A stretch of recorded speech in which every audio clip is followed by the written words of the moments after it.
Why don't you say it? Oh, okay. Go ahead.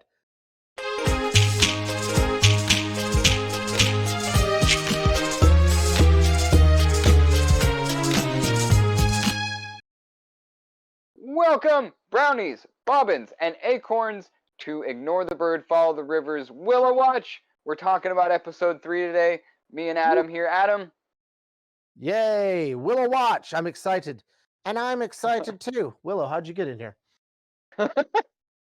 We've got the third episode finished, and I'm excited to talk about it. I'm ecstatic. Heck yeah. So far, my favorite episode. Yeah, absolutely. I'm definitely with you there. I think there's a lot of value packed into this episode in a way that kind of feels different from even the first two episodes. Oh yeah. Yeah, I think if we're, I did want to talk a little bit about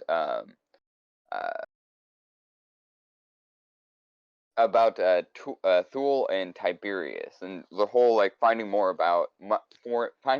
out about the Chimerians, especially considering that in the Yeah. last episode it was revealed that that was the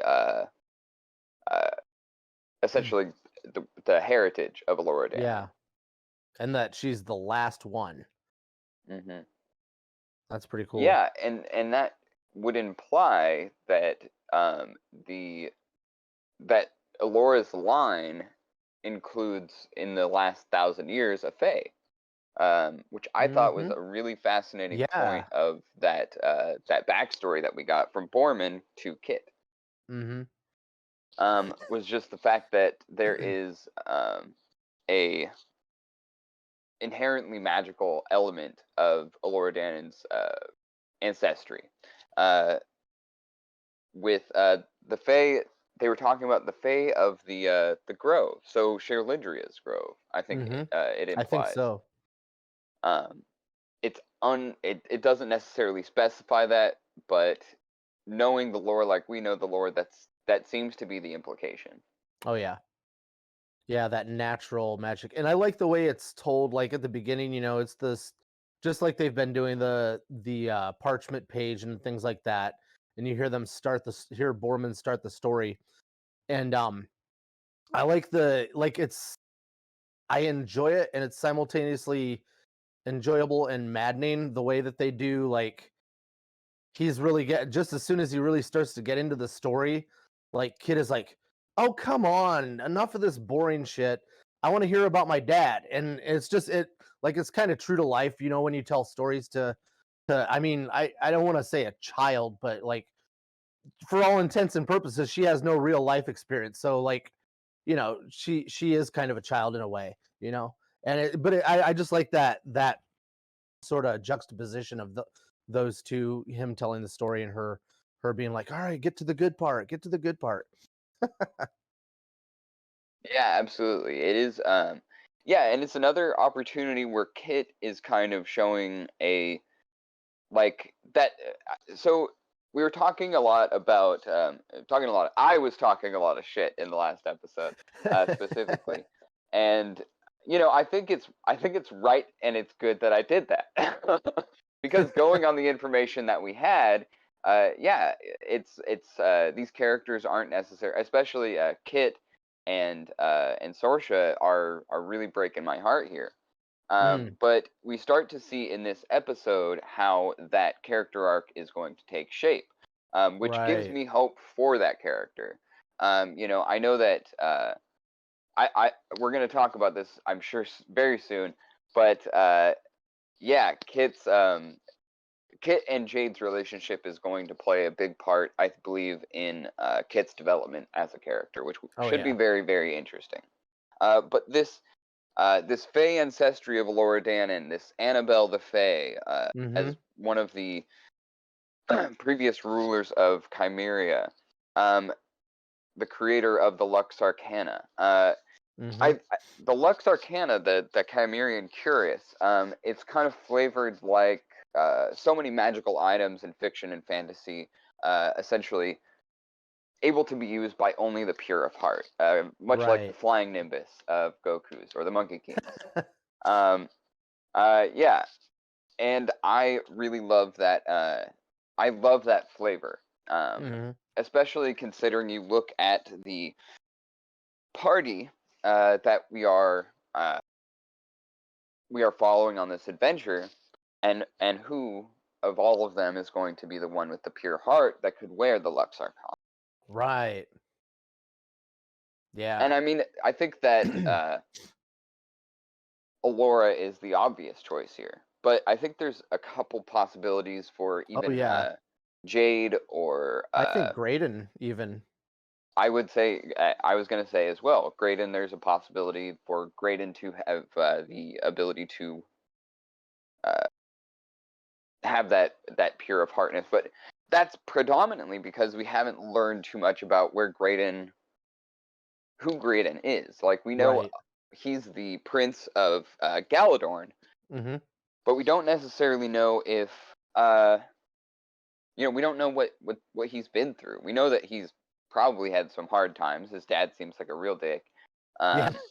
and he doesn't seem to fit in. Hmm. Yeah, and a lot of interesting movement for Graydon's character in this episode, especially so uh, especially with what happens with the conflict with Valentine's character and the Oh yeah. Pathocade. Oh I yeah. got it this time. Yeah. I'm glad you did because I know I wouldn't. Backtracking a little bit, I like the fact that Annabelle is not only a fae, but she can forge things, and she does that with. So I'm like thinking about what Zach might say about this. Like she's probably an artificer. I'm guessing, if you're talking D&D terms and things like that. So that's a pretty cool element. Like not just to have like a strong female character being able to do things, even though she's just a blip in our story, but yeah, also like a strong, capable, competent female character that does something different than what you think normal female stereotypes are thought to supposed to be doing, breaking out of that shell and stuff, breaking out of that glass ceiling, so to speak, even in medieval times. Yeah, absolutely. I mean, that's the thing that I think it's a sticking point for me, because it's not necessarily medieval, and the Right, glass right. ceiling hasn't necessarily been established for the kind of patriarchal similarities of our society, and in fact, most of the leadership we have ever seen in Willow is female Yeah, leadership. Eric being the one exception that we know of, and Eric only being the de facto leader of a military contingent. Um, a much smaller order of power than, say, Bab Morta. right, right. So yeah, I think that the idea of a matriarchal kind of power structure isn't necessarily unheard of in this world. And what is really spectacular about Annabelle and her Fey ancestry is it seems to be in at least partly that a Fae of the Grove has left the peace and serenity and connection to uh, the greater spiritual realms surrounding their Hmm. world, to marry a mortal man, um, and uh, and be part of the ruling of a kingdom. And Yeah, especially that the interesting fact of her sons having this mortal conflict. yeah. Thule rides out to face off with his brother Tiberius with the Lux Arcana, Hmm. his younger brother Tiberius, Yeah, and is said to have essentially faced off against him and 2,000 death dealers, which, yeah. um, With the Curus, like, wow. We don't now even do we either know he, what death dealers are yet? sorry, Do I we know haven't what death? Yeah. I did a little digging, but it does sound very similar to uh to it's Bavmorda flavored, I guess is what I'm trying to get Yeah, at yeah, here. yeah, totally. The death dogs and things of that nature. It feels Mm-hmm. like a evolution of terms, you know, Mm-hmm. a slow building of these. Yeah, I think that's really fascinating, and it sounds like it's in like it's a, you know, it's a. I keep going back to Troy. It's a Mm. Troy kind of situation Uh-huh. where the two, you know, the two brothers face off in single combat. But I mean, given the magical nature of the Chimerian Cuirass and how we've learned about it, a shield against evil, Mm-hmm. it seems like you know, it the the way that Borman tells it, and the way that we, as enjoyers of fantasy and things like that, tend to could interpret that is that you know, whether 2001 or single combat, Thule was in no real danger, Right, yeah. which is Yeah. pretty cool. The pure of heart striking down the force of wicked, you know, especially Yeah. you know Tiberius trying to starve out the rest of Chimeria to Mm-hmm. get the throne. Very selfish. Yeah, right. Well, yeah, and I think we're gonna hear. Where obviously the Chimerian Curus is a major part of this quest. We're going to keep hearing more about it, and we'll, yeah, hopefully get more of this lore because I'm really enjoying it. I mean, it's some of my favorite parts of the show. Absolutely. And to all you D&D fans out there, the fact that uh the Curus could defend him or rather shield him from all that evil, um just keep that in mind in your games. Sometimes huge buff is better than a really kick-ass weapon. Not always, but sometimes.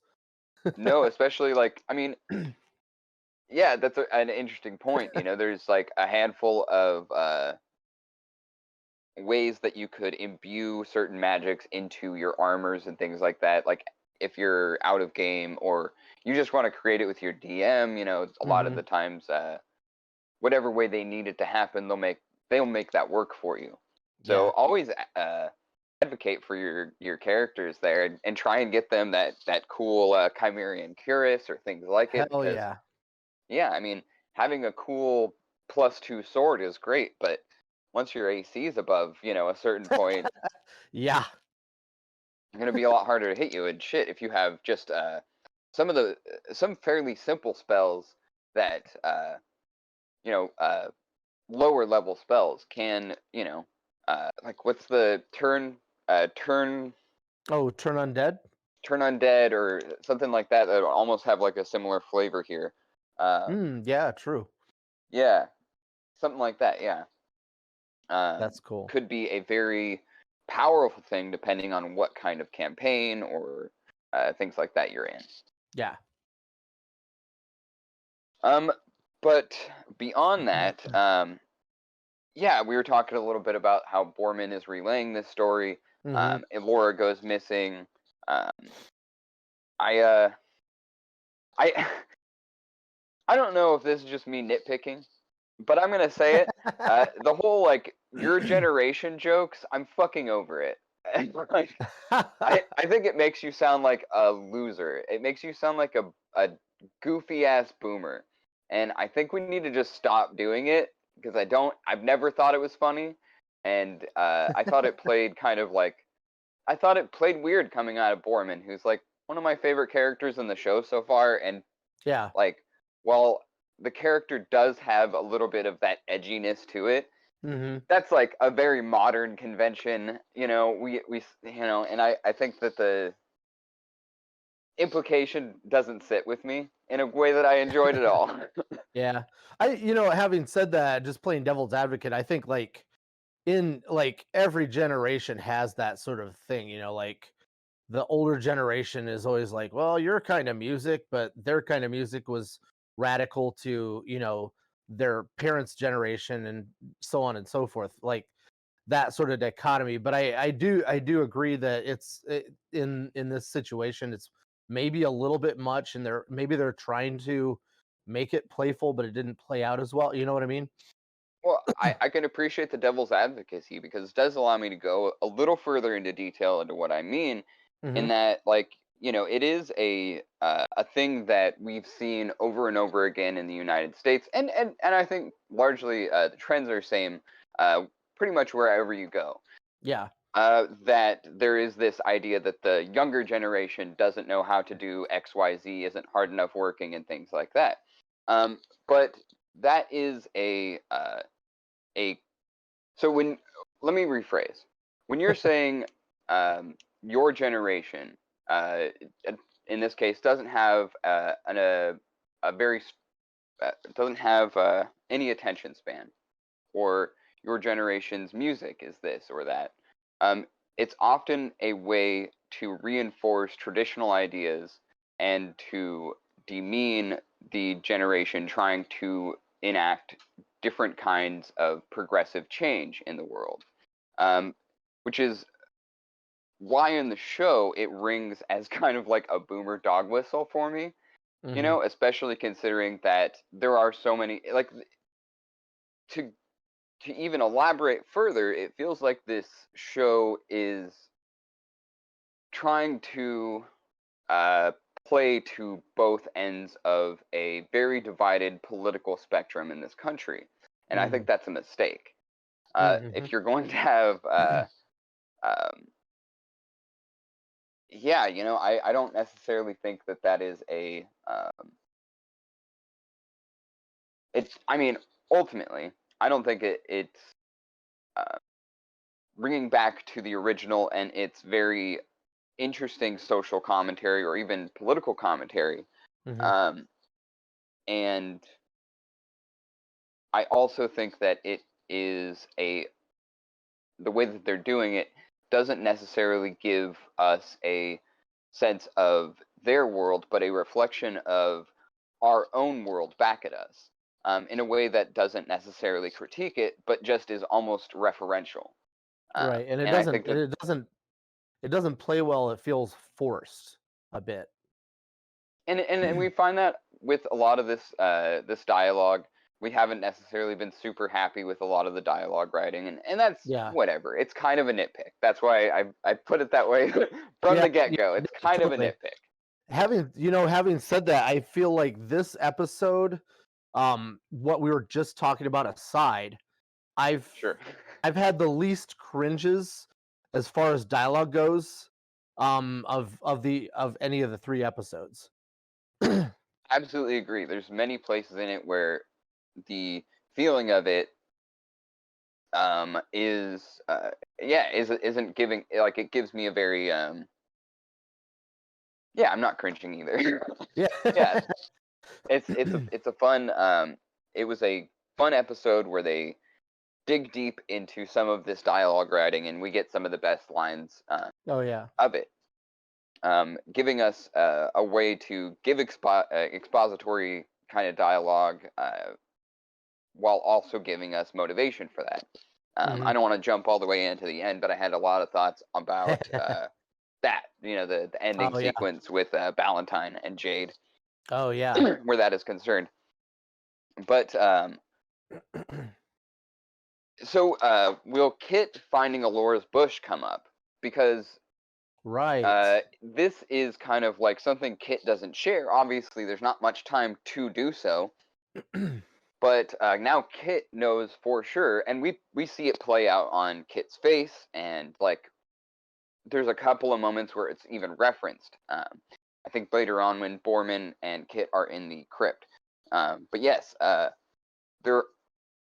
This is probably going to play out later, probably in one of those. Well, uh, yeah, I don't want to speculate too much, but I think that's a really fascinating Yeah. moment. How is that going to play out? You know? Yeah. I mean, that the fact that she sees that it's grown and she's like, "Oh, okay, maybe she is a Laura Dan and maybe there is some merit to this," Hmm. That I feel like you're right. I feel that's definitely gonna play somehow, somewhere. later on in the story.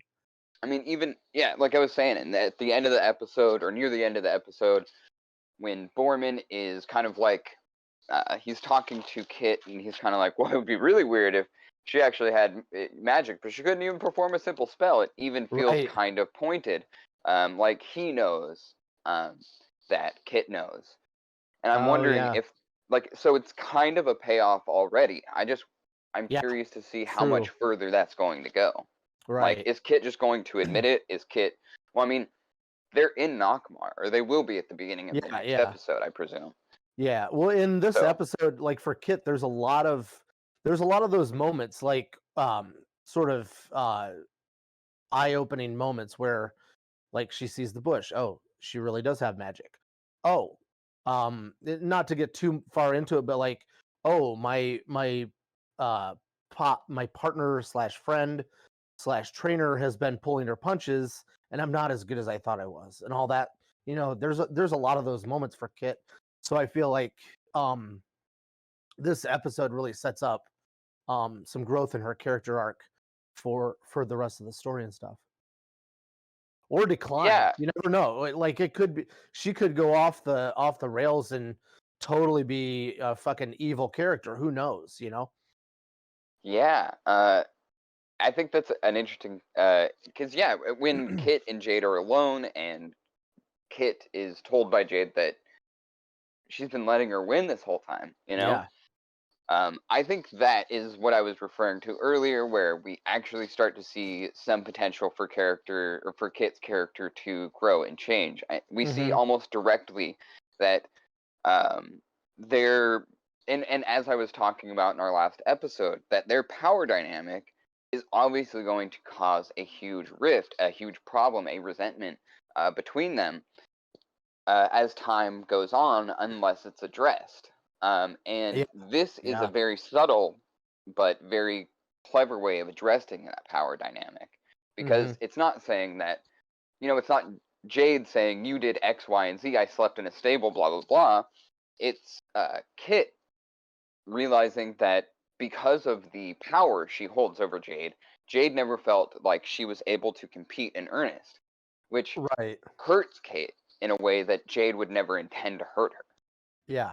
Yeah. So I think Kit obviously needs to learn humility and, I mean, many other things, but I think humility is near the top of Yeah. that list. And we have started seeing the beginnings of that happen. Not only being wrong about Laura, but being wrong about her own prowess in combat. Yeah. And but that's also to say that Jade still needs to develop, is also a growing, changing character, and Hmm. what Jade needs to do is step into her power. Yes. In that literal sense of never being able to beat Kit, we are showing where Jade the character is going to evolve, Hmm. um, recognizing that she is not only uniquely powerful in her own way, physically, but also in a emotionally, in the Yeah. sense of her personhood.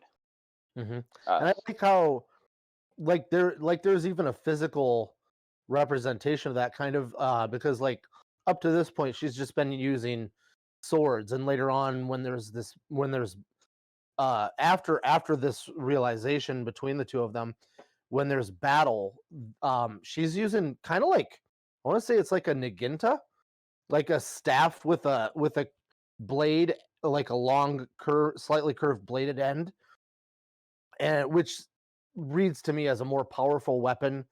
um Possibly you need more skill to be able to wield it, because it is a staff, but it also has a sharp point, but it's more unwieldy than a nice, short sword or something like that.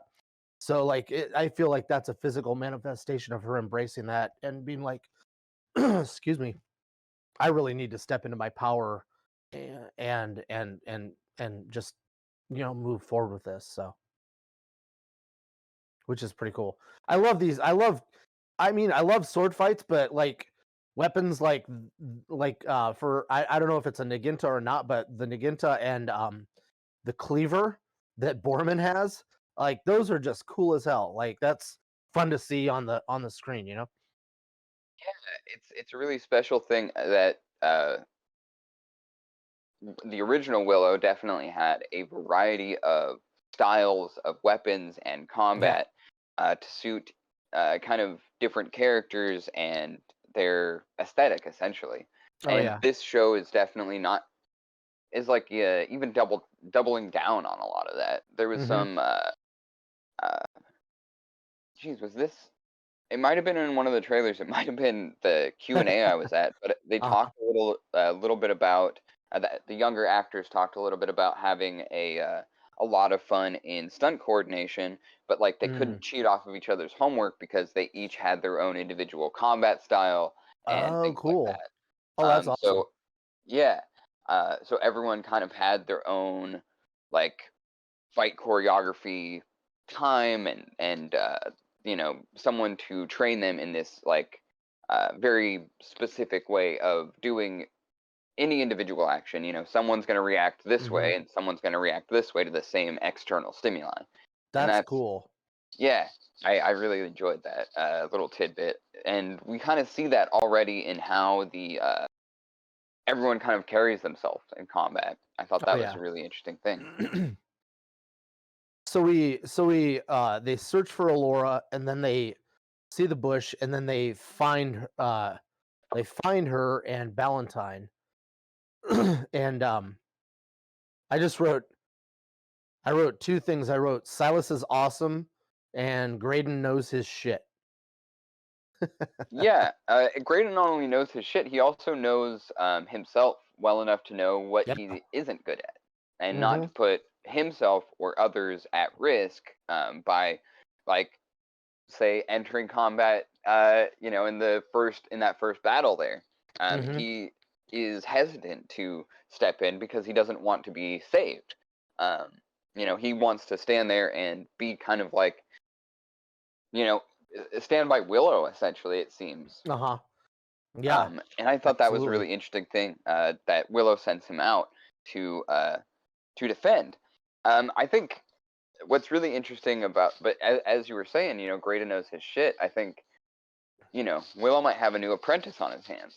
Oh yeah, and I don't know if Willow is just brushing him off as like, oh, this fucking kid, or if he's feels threatened by the fact that this kid knows so much, and maybe Willow doesn't know as much of the book learning of magic and things like that, or something else, like maybe he's just so focused on Alora Dannon that he feels he doesn't have time, like feels like he has to conserve his magic. He says that, but maybe he has to conserve his training too. I don't know what his preoccupation is, but like, man, he's doing great and dirty. Like, should listen to that guy. The best teachers learn from their students as well. Very, very great point. Yeah, I think it's I think part of what's going on there is that uh, I mean, I don't necessarily know in character like what Willow's motivation would be um, for kind of Yeah. like shutting Graydon down a couple of times like he does there. But he's also he kind of plays the opposite of that near closer to the end of that episode where he is kind of more encouraging of Graydon. Um, but I think that at the end, I think where we're going to end up with these characters is Graydon and Alora having this potential. I mean, definitely Alora, potentially Graydon. Uh, Hmm.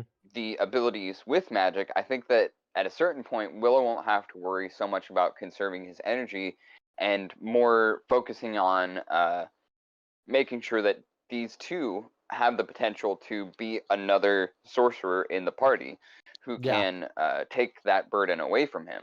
Um, Right. Yeah. and he can focus on like what he needs to focus on. Yeah. And that's a trust thing that Willow is obviously dealing with. I mean, we know that Rhiannon is more than likely not with us anymore. I mean, the way that Right. we've kind of seen him referenced a couple of times in Yep. the And neither previous is episodes. Kaya. More than likely not, yeah. So Yeah. I think Willow might be coming from that kind of place of loss and grief and Yeah. not wanting to connect to Graydon because he doesn't necessarily have to. Like, he's there for Allura, essentially. Everyone else is Yeah. kind of superfluous. Yeah. But they're there, you know? Yeah. Um, And I wonder if Allura and Graydon, like, I know they're going to save Eric, but is Eric gonna find love elsewhere? And Allura and Graydon gonna, are they gonna ship those two together?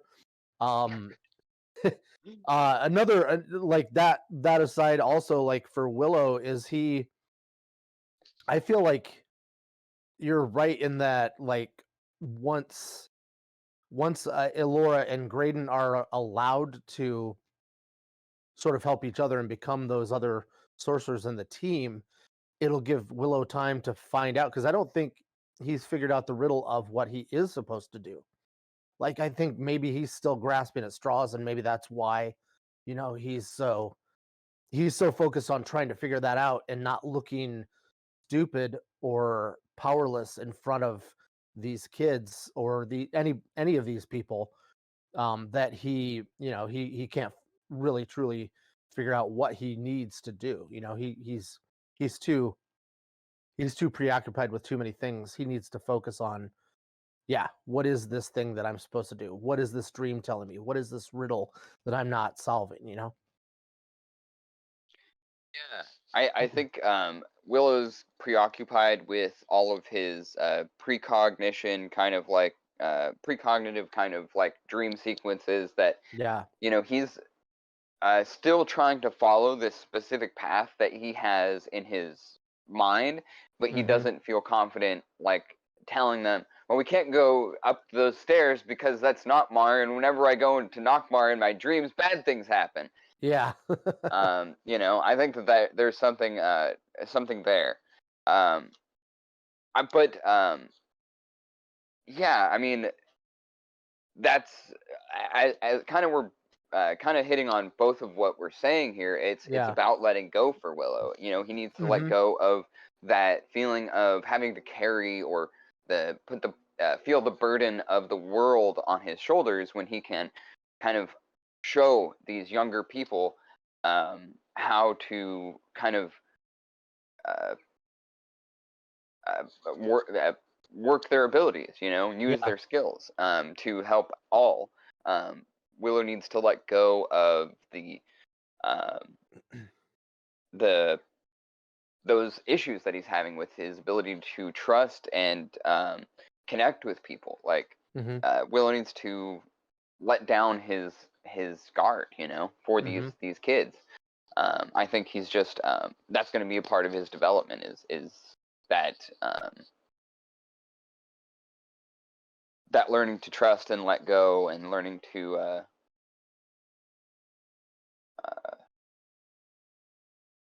not have to feel so much responsibility for everything all the time. Right.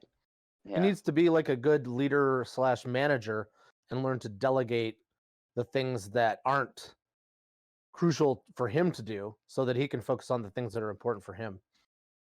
yeah, absolutely. I think it's interesting we were talking about, you know, um, him shutting down Graydon a lot. I think one of the more interesting ways to see that Willow is trying not to care for these people, or not necessarily trying not to care for them, but like trying to have that wall in front, Yeah. Yeah. in between them. Yeah. But you can see where it's starting to come down unintentionally. Like, when I think, I don't know why, but I think the line where he says, where Graydon says, I think I pulled my groin, and Willow kind of admonishes him lightly, saying, don't say groin in mixed company. It feels Yeah. it feels very much Yeah. like you never ever give a child blackroot. It feels Yeah. very much like that same kind of fatherly Yeah. Willow that comes out of him over and over again in the film. Don't say groin in mixed company. Yeah, it definitely feels like that Yeah. that fatherly kind of thing where Willow is You know, Yeah. he's always been building Like, these walls. We've seen it over and over again, you know, with Matt yeah. Mardigan and things like Yep. that. But he realizes at a certain point, he always is going to realize at a certain point that that the point of being there is these connections with these people. Yeah. So I know that he seems kind of like a dick, but you know, he's also Yeah. he's always going to come around. That's just Willow. Oh yeah. Um, and I think what was interesting is Willow's diversion. You know, we see him kind of like improvise this thing during the fight with Valentine, the first Yeah. fight with Valentine, and I mean, it kind of just looks like he. I mean, he obviously knows what he's doing. He's got his little kit. He throws together Yeah. some ingredients, and then he throws something out. But what happens afterwards is absolutely confusing to me. Yeah. I don't Like, know if it was just not cut well or if it was. Yeah, it's super confusing. Like he makes I a mean, smoke obviously bomb. the oh, sorry. He makes a smoke bomb, Yeah, basically. essentially, but it doesn't feel just like a smoke bomb. It feels like Ballantyne and the Packlicade's movements are kind of like muted. It feels like almost like time is slowing down, and that the Yeah. people's ability to hear is even hindered as well. Like Hmm. it almost seems like the like Ballantine and his men are like empowered by what Willow does. Like he Yeah. maybe mixed ingredients together wrong or something. Yeah. And I wrote down like and I really don't think this is the case, but I wrote down, is Willow trying to help Valentine? Like, and if so, like, is there something that he knows that has to happen? Like, Valentine's story arc, his character arc, like his redemption and sort it. I don't know if he knows that. This is just pure speculation. I really don't think this is going to happen, but my mind just sort of went wild on that. Like all of that stuff has to happen so that Kit can have that moment with Valentine and yada yada yada sort of thing. And he knows that eventually they'll get Elora Danan back and all that sort of stuff. Yeah, it is interesting. Especially watching it like your first time through, I could totally see like, is Willow trying to help them? Yeah. Yeah. I hadn't thought of it from that perspective, but it would make sense for Willow to want to isolate or not isolate, that sounds creepy, but get Kit away from the rest of the party, and maybe sees Valentine as like a device to make that work. Hmm. Willow can go chase after Valentine, and the rest of everybody else should just go track down Eric. That's what they're here for. That's what they want to do. Yeah. But Willow just needs Elora. Yeah. Yeah. True. So yeah, That's and crazy. especially with him like building walls up with the rest of the group, yeah, it would Hmm. almost make the most sense. But yeah, that doesn't seem to be Yeah. what's actually happening. Willow does stay with the rest of the party, doesn't go off by himself. Yeah. So Hubert and Anne have we were talking a little bit about just like there's something more to these characters than what we're given, obviously. Yes. Yeah. I think these two kind of like at face value, these obviously magical lesbians who live in the woods. But the magical storm absolutely dissipates as soon as Elora enters their little clearing. We have the crone causing this storm that Willow describes as like anguish and like anger, this thing Hmm. that's like a miasma that's going to infect everyone if they don't get out from under it. And as soon as Elora enters their clearing, that whole storm is just gone. It's a Yeah. It's sunny, like the beautiful eye of a day, and hurricane. Hubert and Anne are kind of sitting there just chopping wood and cooking mushrooms. Yeah. And shout out to those actors. It was Hannah Waddingham, and what was the other actor's Oh, name? Cuba, Quiva Farron. Yeah. And Absolutely incredible oh my god, performances that really endeared us to these so characters. good. Yeah. Yeah, just I know a little bit about Hannah Waddingham, but not much about Quiva. But yeah, like Hannah Waddingham, just look it up. She's in a lot of shit and she has awesome chops. She is so freaking awesome. But so that it and with them just being there magically, making mushrooms and stuff like that. They're like, "Yeah, come on, I see you. Come on, sit by our fire. Tell us what's going on." And then they recognize her. I forget exactly how it happened. They recognize her as Laura Dannon, or she says she is. Oh yeah, she says she is, and they're like, "Oh, you mean as surely named after the famous queen that's supposed to come?" Yeah. And it, like, almost like Hubert's like, I wouldn't wish that name. Like, it's like referencing the arguments we've had for like over about Star Wars forever, about Yeah. like Luke naming his kid Ben and Anakin and shit like that. Yep. It's like, why would you give your kid that kind of hang up, like by name, which I think is hilarious, because it's kind of like playing with that almost referencing that ages old debate that I think obviously predates Star Wars, but definitely takes place in the fandom way too often. Yeah, and I think they do a really interesting job of kind of like letting Alora kind of like introduce herself and introduce the situation, and having Hubert and Anne, or specifically Hubert, kind of pick the ball up and keep running with it. They seem to know Alora better than Alora.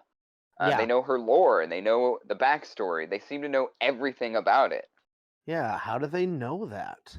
That's Yeah, crazy. I mean, I think we talked. I think we've seen a lot of rumors around the internet, kind of talking about who these characters are and what. But I'm most concerned in what kind of function they'll continue to play. I think the Axe Rorgoth is something I'm going to keep remembering and waiting to hear more about, because it feels like there's some kind of deeper connection for these characters. There is so much more than the sum of their parts in what's happening, and maybe I just love these characters. Yeah. And I'm just reading into it how I want to, but like, they're really phenomenal characters and they're very well acted, and there seems to be this kind of they're like these incredibly charismatic and charming characters that still have this era of mystery and like almost an intimidation to them. They call themselves protectors of the world, and referencing kind of like the natural world, but also in a kind of like a standpoint of like a century for the world, Right, yeah. stalwarts, Yeah. and it's a really interesting scene for these characters. And obviously Hubert knows how to fucking throw an axe around. I mean, she definitely Holy beats shit. Valentine in a handful of moves, and just not aware that Valentine is functionally kind of immortal right now. Yeah. Yeah, and it kind of, I don't know. Yeah, you can see the surprised look on her face, but also, I don't know, man. I feel like she threw the fight. I feel like maybe she threw the fight. The camera stays on her for a long time. Not like a long time, but for a significant amount of time at least after a beat or two. everyone's left the clearing. It kind of just sits on her, waiting. And it's like the camera knows we, the audience, are waiting for her to move, that there is something else here. And it wants us to believe, like really believe, that she is not coming back. Which makes me think she's probably coming back. Right, yeah, exactly. I feel like maybe... Again, I'm hopeful. Yeah, same here. Even if not later this season, then possibly in season 2, Like, I feel there's something there. Even if it's not like the physical manifestations of their character. In fact, their appearance in the story happens not too long after Willow explains that if the crone just killed Alora, they wouldn't... Alora would be reborn, her power granted into a new being. Right. They have to remove the spirit from... banish Alora's spirit from the world, from the realm. Yeah. And especially with these characters, I'm thinking... Personally, my theory is that they are Fae. They remind me a bit of Annabelle, the Queen of Thule, or of Chimeria. Chimeria, yeah. Thule's mother, who creates the Lux Arcana and all that. Maybe I'm confused, or just making that connection because they're both tall, gaunt, blonde women. Right. But that's kind of where I'm connecting the two somehow, and I think Right. the Fey ancestry of Chimeria, how much they knew about Elora Danan and her raw celestial power. Um, Yeah. it seems Yeah, to me they knew a that's a lot. definite potential there. Yeah, and Um, then backtracking to like the fact, I don't know if you had mentioned you had mentioned that there was a lot of speculation as to who they were, but mm, some of them, one of them you were saying earlier, um, I think when we were off camera that it was that they were maybe the crone and right, that is a the theory that's been necromancer floating or around. whatever. And then another theory was, especially if they're protectors of the world, them being like Tom Bombadil and Goodberry characters. Right. Well, and Tom Bombadil is such a. I'm not like a huge Tolkien lore nerd. I wish I was, but too many letters, too many words. I can't do it.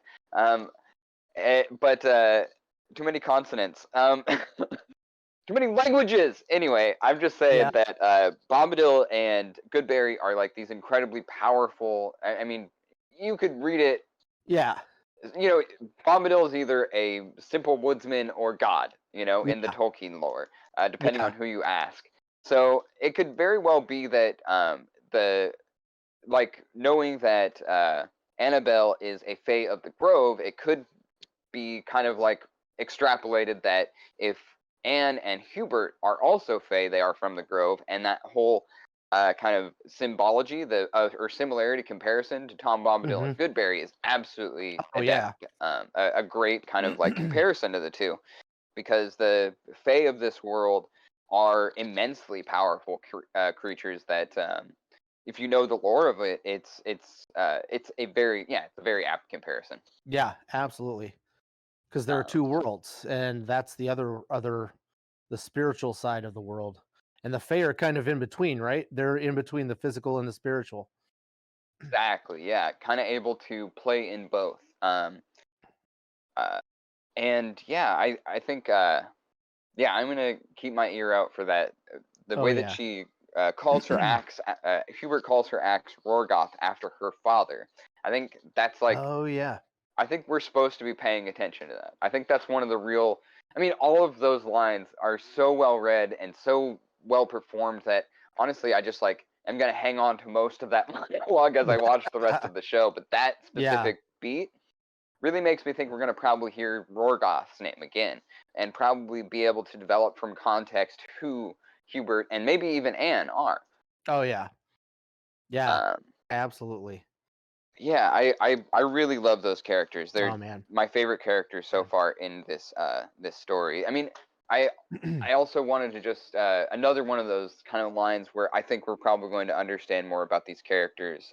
We might even see them again. Is how they react to when Alora says, "The immemorial city." They share this Yes. look that's very deep, and it actually goes back and forth between both of their perspectives and close-ups, and like there's like a solid. I mean, it's only like probably 10 seconds, 15 seconds at the very hmm most. Yeah. But that look that they share when Alora shares the secret of the immemorial city, that's where they're going. It almost as if uh, it's almost as if they know it very well. They know it hmm uh, in a way that they can't necessarily express to Alora. They know it yet. Right. But Yet. yeah, Yeah. and then the characters die. And then they die. Sadly. Hopefully not for long.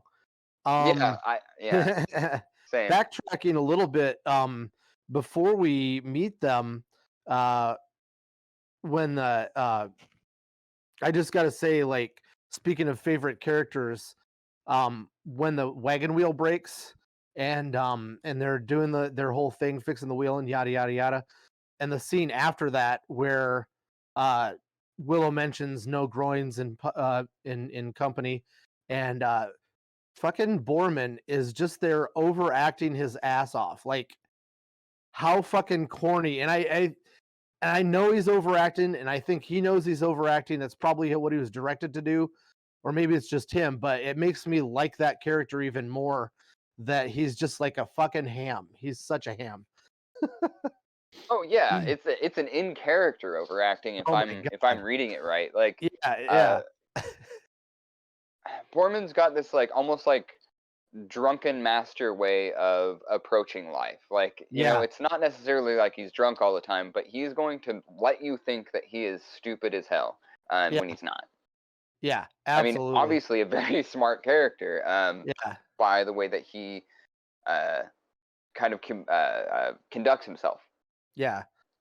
So yeah, I really love these characters. Borman and Graydon have started developing a sort of chemistry that I'm really enjoying, and I thought it was really interesting. At another point when we cut away to them from Alora and Hubert and Anne, I thought it was a really interesting point where Graydon where Borman and Kit were about to ride off up the Pitiless Pass and to Hmm. the you know Slaughtered lamb. slaughtered lamb. Thank you.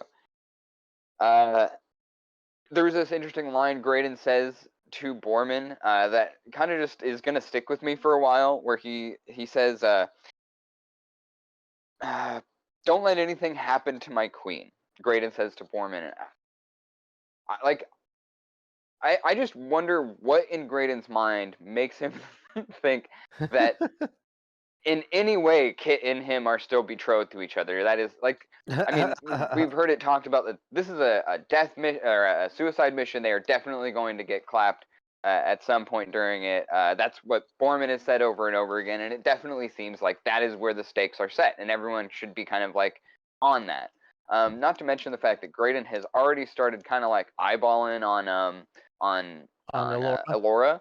Hmm. So like for what reason what motivates his character to think that Borman needs to look out for his queen? And what I think there's like a certain possessiveness and disregard for Kit kind of in a general sense in that kind of sentiment, and I think there is a way that that character could have like expressed that same kind of thing in a way that's less foot and mouth, and it doesn't seem like Graydon in character. It doesn't seem like that character understands, like, or even is like shocked or repelled by the statement he just made. It seems like he kind of like stands on it. He sits on that statement. Look out for her. And what was, I think the way that Borman responds to him um, is something along the lines of it recalls what Mad Mardigan, a line Mad Mardigan says to Sorsha, um, and like my brain just started. I can't remember exactly the words. I guess I forgot to write it down. Oops. Um, but sorry. Let me. Yeah. Ultimately, it almost is like this.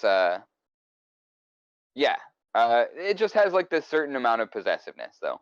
I thought was a weird place to put those characters, especially considering like it doesn't make the most sense for the character of Graydon to show any amount of possessiveness for somebody who absolutely disregards everything about him up to this point. Right. And I think, and he's like, okay, you're into girls. That's cool. It doesn't matter to me. But like, I think maybe I just had this thought. Maybe it's him, like Graydon himself is more realizes that they're not going to be together, but Graydon, the prince of Galadorn, is like, okay, there's more at play than just my personal feelings. I need to sort of at least attempt to be like, hey, protect her because of our families and what, I mean, we're out there both trying to save her brother, and eventually our families are probably going to want to make this happen, make this marriage, this betrothal happen, or something like that. I don't know if Yeah, that's it. especially after I guess yeah, I could see how that makes sense, especially after the fight sequence where Graydon essentially feels so responsible for losing Alora. Yeah, Um, it would almost like yeah, it makes sense. He would almost be like trying to find some kind of authoritative kind of voicing or place to yeah, exist in, so that he's not he can kind of rebuild uh, a sense of his ego or something like that. Yeah. Which Yeah, that's the only way I can see it making more sense, you know? totally. Um, so and then Willow realizes essentially that they're going to Nockmar, you know. Yeah. And we don't even call it Nockmar yet. We're calling it the slaughtered lamb or the pitiless pass. Yeah. But Willow But he knows where it's leading. Willow knows exactly. I mean, Willow's has a flash of his like dream Yeah. sequences and stuff, and it seems like he knows where they're going in a way that's precognitive. Yeah. Yeah, absolutely. So and of course Borman and Kit have split off, so it's just Graydon and Willow and Silas. Jade and Silas. Yeah. Who? Yeah. Oh my God! Big Man. shout out to Graham Hughes. What a fucking character! What a Holy great shit. job! And he doesn't get a whole lot of lines, but what he does with those lines and the acting and the space in between the lines, holy shit, man! That guy fucking kicks eats, ass, dude. Yeah. Yeah, he's incredible. I was super impressed by his performance. Another favorite character. Really bringing a lot of heart to the table there. Yeah, absolutely. Well, we see Alora and Valentine essentially walk up on Borman and Kit's horses, and we know that or I don't know if we know necessarily at that point, but we know now that they are trying to take Alora to Nockmar. They're about to head up the steps. Yeah. And Kit realizes that her or not Kit, Alora kind of recognizes that it's this very interesting scene that almost is referencing the final duel between Willow and Babmorda, where Babmorda kind of talks down to Willow and tells him to put Alora back on the table that she's doing the ritual on, and Willow says no. You stupid hag. Alora is told to go up the stairs, and instead she says, "I decline." I believe. I don't remember what she calls them, but it's some really silly name. Very childish insult, but you stupid. Yeah. I'm the greatest sorcerer in the world. You know. Kind of that almost like mirroring Willow's speech to Babmorda. Yeah.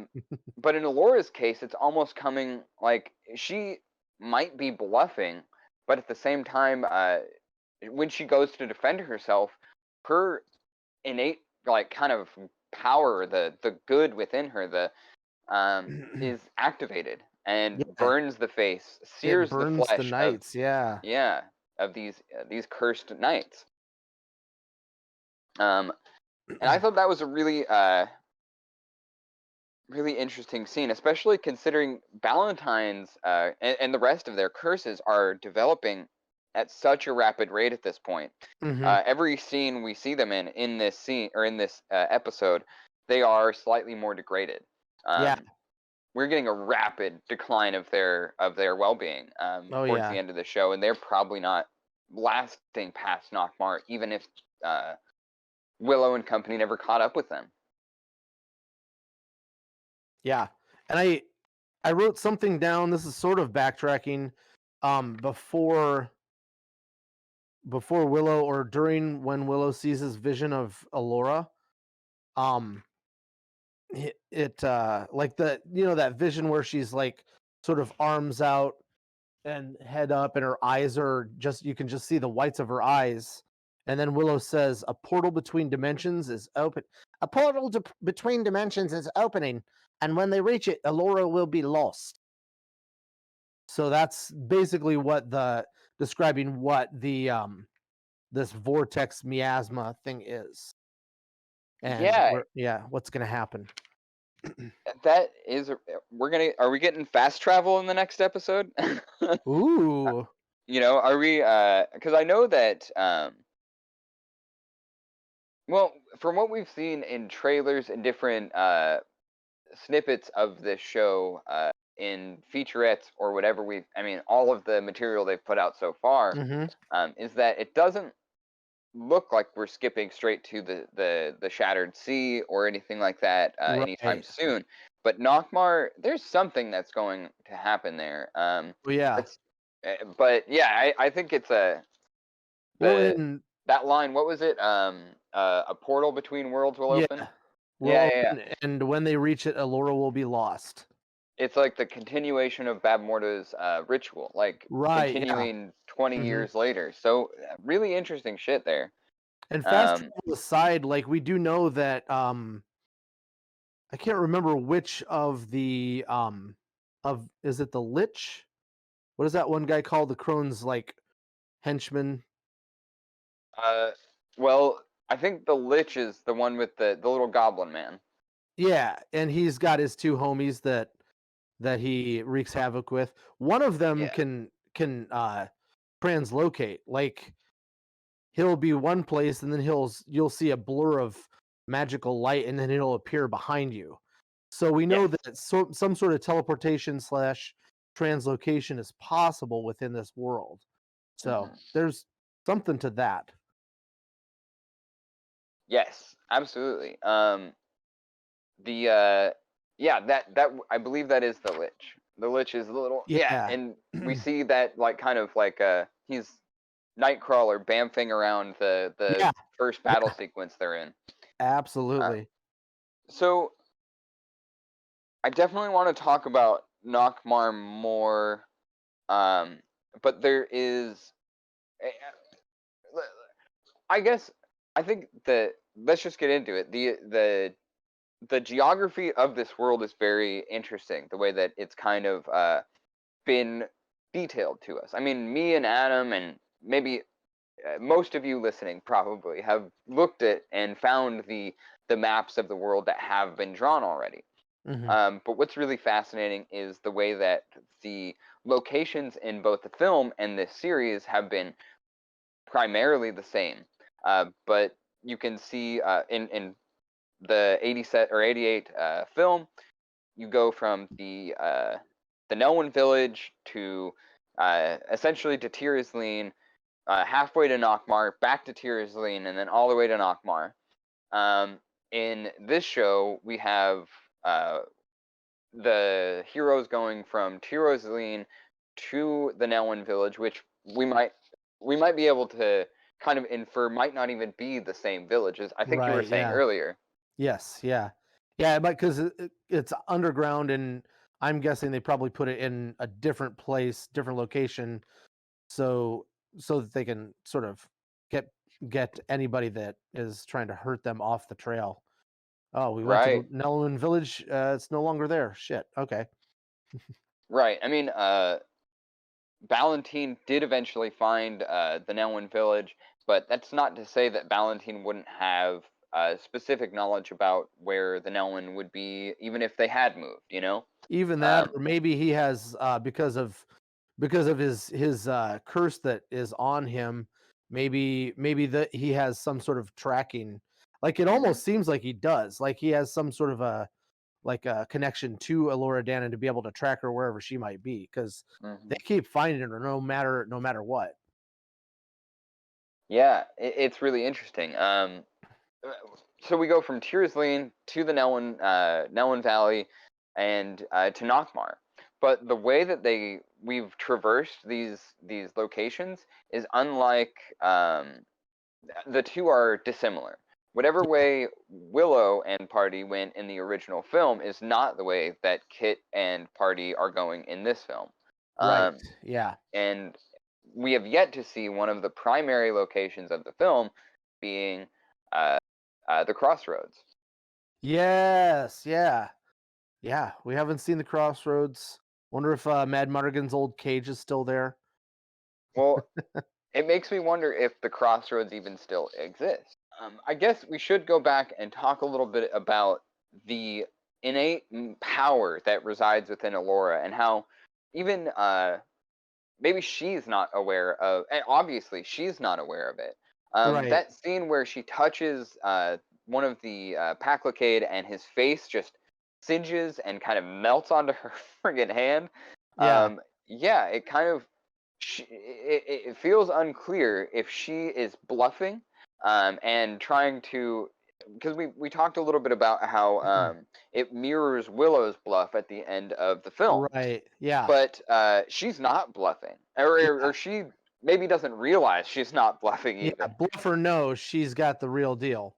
Exactly, yeah, and that reminds me of a lot of like what we were talking about with the Curious earlier, where sometimes there's just that in like clerics and in paladins, there's like this innate kind of concentration in their magic in repelling the forces of evil. And that is Right. kind of what we're seeing with Alora and her.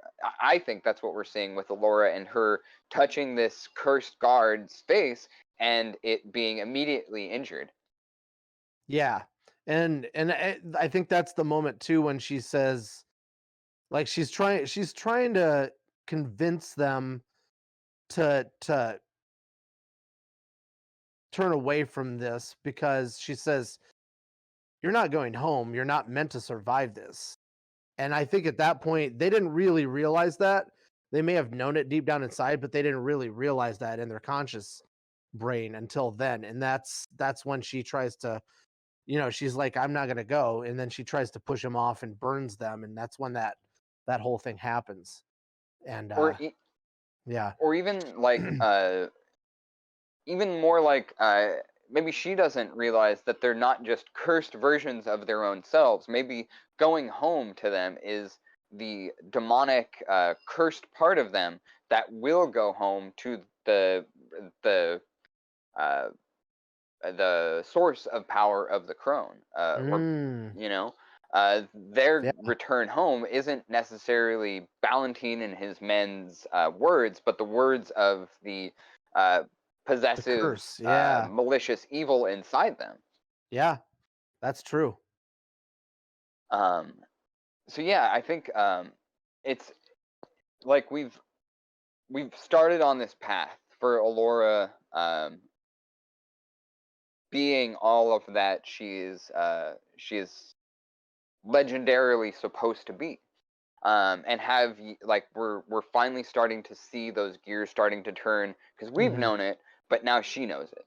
Right. And I think, like, also in D&D terms, now we have not just a powerful or potentially powerful sorcerer, but we also have like a level 1 cleric that, for whatever deities there are in this world, she has that ability, and now she can repel evil Mhm. with a touch, which speaks to, like, her, like, possibly being, like they think, her being the best person to wear the cuirass, because if she Right, already has that power, then that's only gonna manifest it um exponentially. right, yeah. Put a Chimerian in the Chimerian Curious. Yep. Makes sense to me. And yeah, Yep. Yep. it's another kind of the Curious is almost like a parallel to the barrier, but Mm, for individual protection for Elora rather than a gigantic barrier over the kingdoms in which she is right. residing in. Yeah. Yeah. That's a cool thing. I like that. Yeah, I'm just I think Ellie Bammer is doing a really great job with that character. I think that's something we haven't really talked about yet, and I'm really just excited to see that character evolve as the way that Ellie Bammer is portraying her. I think that at every stage there is a certain level of um, uh, boldness in the character that really harkens back to the boldness of the performances of the infant children that played her in the original film. Yeah. Totally. you Absolutely. I know, bet you she probably watched their, like, clipped their scenes and watched them over and over and over again. Just, okay, this is how I got to react. I think there's a little bit of that there. Yeah, Yeah. definitely. But I think yeah, the performance is really solid. I think her and uh, um, Amar Chadal Patel, I think, are Mm, the two real strong performers amongst the younger cast members. yeah. Oh yeah. Uh, we've seen a Definitely. lot of really great stuff from both of them so far, and I'm glad that they put such a important role in the hands of Ellie Bammer. It definitely seems like she's handling it really well. Absolutely. So, quick question: do we want to take that section that we just did and clip it in where we were talking originally about the about her touch burning the burning those what's the name of those guys again? The The Paclacad. Paclicad. So yeah, I just think Nockmar is going to be a very interesting episode. I'm very curious. I'm almost positive that I can already kind of like see a handful of the shots from the trailer that we're going to Mm-hmm. see in Nockmar. And I hate to kind of pre-watch like that, but you know, it's not my fault that Yeah. Disney or that they have a jillion trailers for this, and I'm happy for that as Right. both a content creator and well, honestly, this is the first time I've watched trailers in a really long time, especially for Mm-hmm. something I'm excited about. I tend to try and just keep my awareness completely out of it for Yeah. almost this exclusive purpose. But um, I think for many different reasons, I'm glad that I had a lot of those trailers to help build excitement for this show, Oh especially. yeah. I don't know how I would have felt after watching the first two episodes without any of the trailers. I might have been pissed. Kind of But gives you a I'm little bit of excited. context. Yeah, context helps here, and you can already kind of maybe not predict what's going to happen next, but I think with the potential for a portal that takes them to another place entirely, to many Mm-hmm. of the other uh, moments that we see. I mean, just the wides that we get of Nockmar in the trailer, and Oh yeah. the hues that we're getting in a lot of those that we've gotten now that we're closer to Nockmar and how everything is kind of deeply blue toned. Mm-hmm.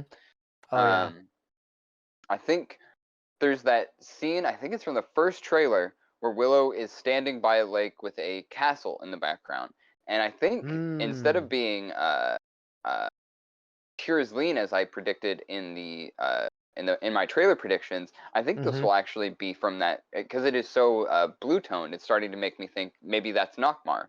Yeah. Yeah. Um, Totally.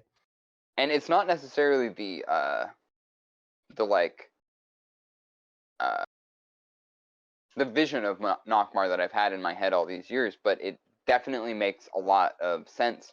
Um, where and why all of this will happen, I'm sure we'll be seeing in the next episode. I'm super excited about just revisiting Nockmar, having our characters kind of explore that place, especially considering like they don't have to go there, but Graydon is injured, and we'll get into that in a second. Right. Yeah. I don't want to get too out of order here because Yeah. the next things that happen are super integral to I'm sure that how the story is going to play out.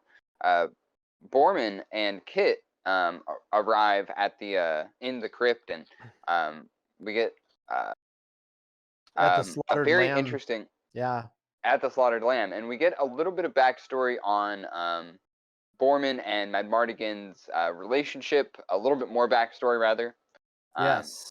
and a little bit more backstory about the well, not even necessarily the Curus, but their The journey to find the brothers. Curus. Yeah.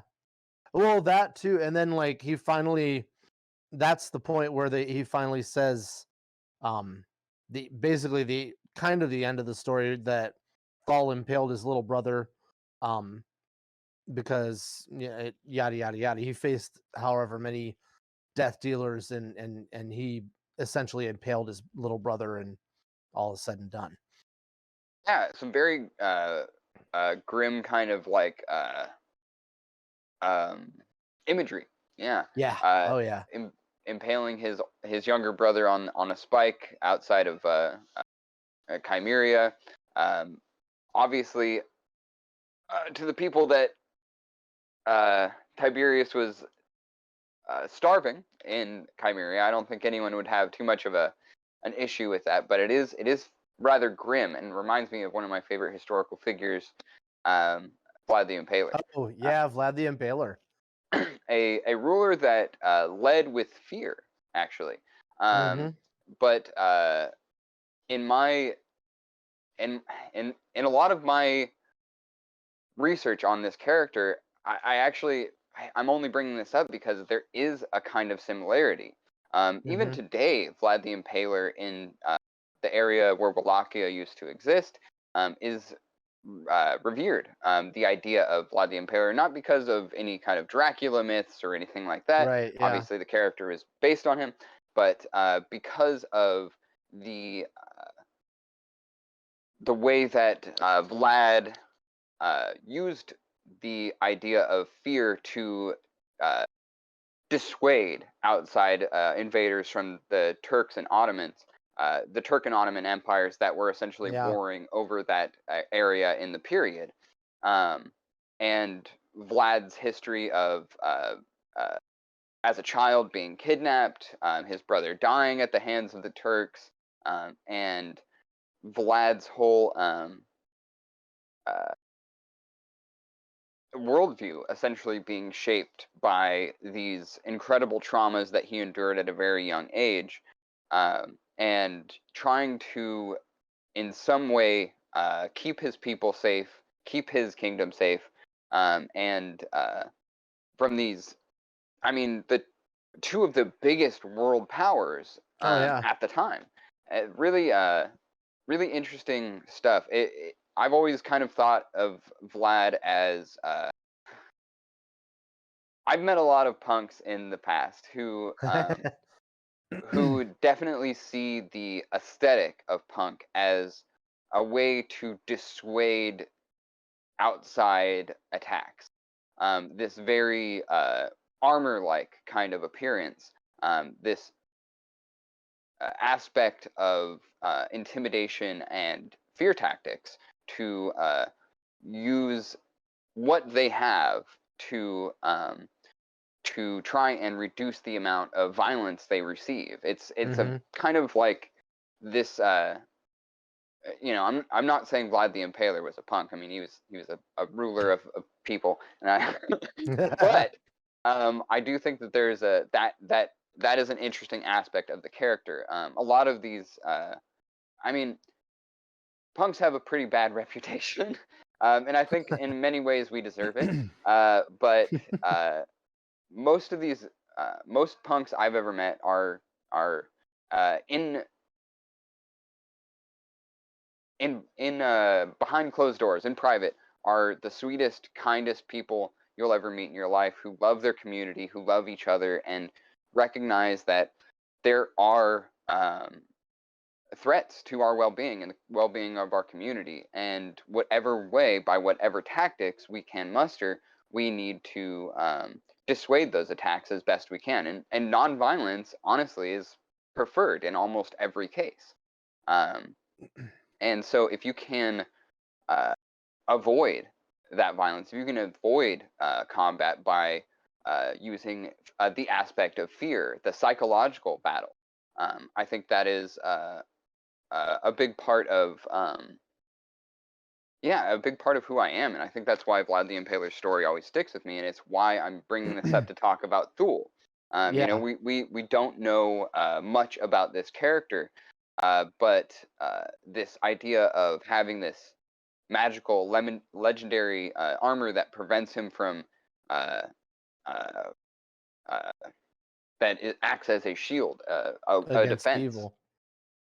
Exactly. It does have a certain potential for similarity there. You know. Mhm. Absolutely.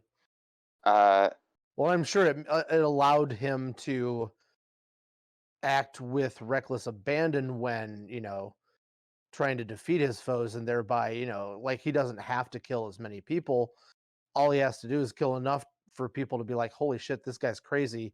I don't want to fuck with him." And mhm. then your fear tactics sort of just take place, and And everybody's like, all right, we're cool. Just don't impale me. I'm good. You're right. And speaking of the Curious, when we are with Kit and Borman in the crypt, of course Borman goes down into the just another nitpick. Does Borman really believe Kit is going to be able to pull him up with Kit's just sheer raw strength with no pulleys in a bucket? Does anyone really believe that's happening? No, not one bit. That was it's ridiculous. Plus, he's gonna have to pull himself up anyway. Like the rope is tied to something. Like how is her pulling gonna help? And he does eventually pull himself up by his own means. They do meet back. Or wait, does Kit join him down in the pit? I can't quite. I don't think he comes back up because the were-rats are up there. Right. Okay. Right. He shows up to help. But I like those were-rats. Yeah. Let's get into it. I mean, the were-rats.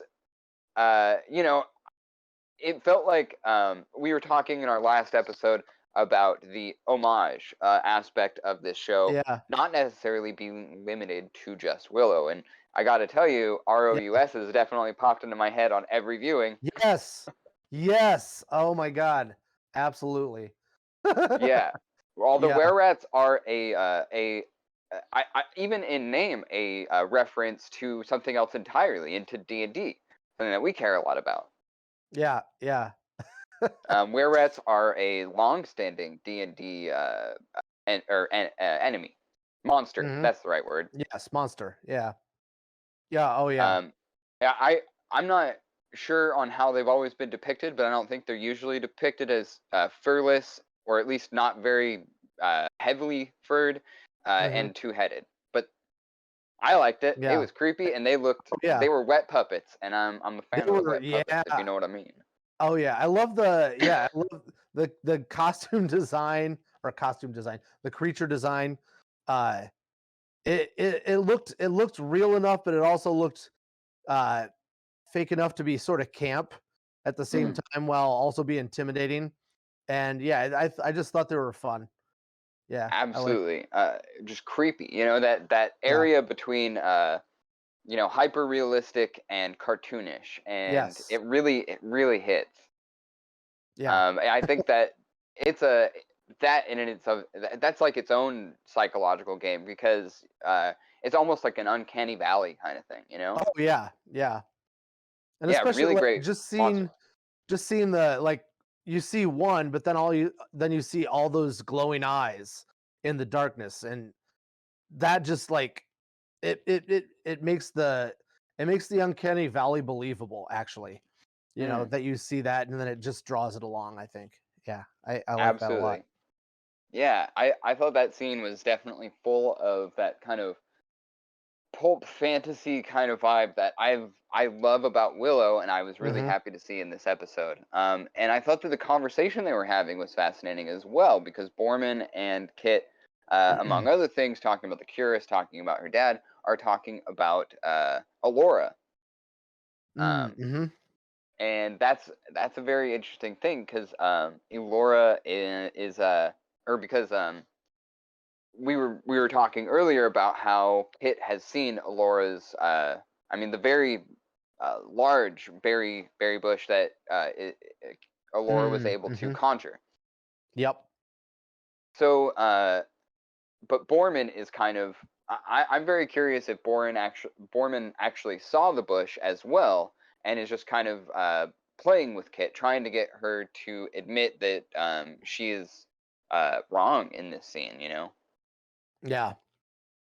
That I feel like either way could be true. Absolutely. Yeah, I mean, and Borman definitely strikes me as that type of character who, like I was saying earlier, lets you think that he's dumb, lets you think that he knows less than he does. And he's also that type of character that can do that while still, like, he can poke the bear without letting you know that he's the one that's poking the bear. And it's I love that character. Well, and then at the same time, while he's having this conversation about the Curious and about Alora Dannon, he's picking up the fucking battery for the Curus and stuffing it in his thing and not telling anybody. No, there's nothing here. Sure, didn't The find Lux anything. Arcana. Yeah, Yeah, the he Lux finds the Arcana, Lux Arcana and which doesn't let on.